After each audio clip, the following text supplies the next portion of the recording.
aming mga puso ay puno-puno ng naglalakad at pasasalamat sa biyaya ng Diyos sa araw na ito.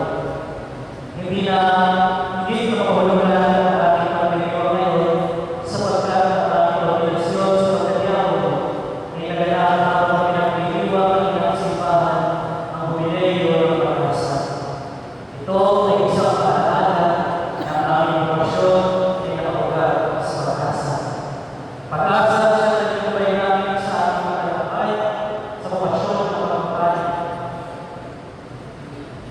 At ngayon, pag-asa rin ang aming magiging bago sa misyon kung saan namin ipadala ng Diyos.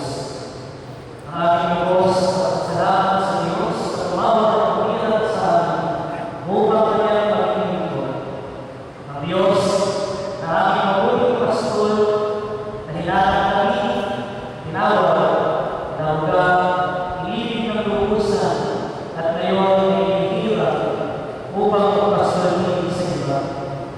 Gayon din ang aming pasalamat sa ating mahal na Kristo, Bishop Judy, na nagawad at pagpasyon sa amin sa pagkatiyawan at patuloy na gumagawin sa ating pinakama upang kami ay tunay na maging mabubuting talaga ng Diyos. Nagpapasalamat din kami sa lahat ng kaparitan ng ating Diocese, sa mga kaibigan namin maaaring nalayo at isa namin sa pagdiriwang na ito.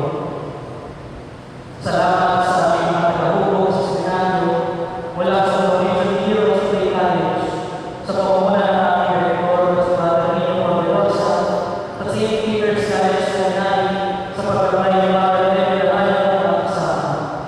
Sa San Pablo Theological Commission House sa pamumunan ng Padre Nino Costello at kasama. Sa aming piniyamang Global Director sa pamumunan ng Padre Francis Villa. Salamat din sa aming mga puro at mga paring sa ating pinadala upang gabayan, turuan at ihandaan sa ministeryo ng ito. Ang aming bimong pasasalamat sa aming mga guro na naging katuwag sa magbubuo. Hindi lamang sa pag-aaral, ngunit naging gabay din namin sa maraming aspeto ng aming buhay. Maraming salamat sa aming mga pamilya, mga magulang, kapatid, mga kapatid na patuloy na sumusuporta sa amin at tunay na nagsasakripisyo para sa nasyon. Salamat din po sa lahat ng mga tulong, nagtayos at nagbago ang mga tulong para sa maging panguluhan pagdiriwang natin sa araw na ito. Sa aming mga malalapit na kaibigan, mga kasabayan sa seminaryo, ang sitlabas. Maraming salamat din sa panalangin at pakikilabay. At sa lahat po ng kanayayo, na nag-alay ng panalangin at nagpahayag ng pagsuporta sa aming panalangin ngayon. Maraming salamat po. Diyos na po, pangalan po pagin sa inyo ang kanyang pagpapahal. Hindi tayo nililigo ng pag-asa. Palagi na po may kasama sa inyong mga panalangin upang po ay maging instrumento ng Diyos na dahilan ng pag-asa, na dahilan ng pag-asa para sa iba. Maging manyaw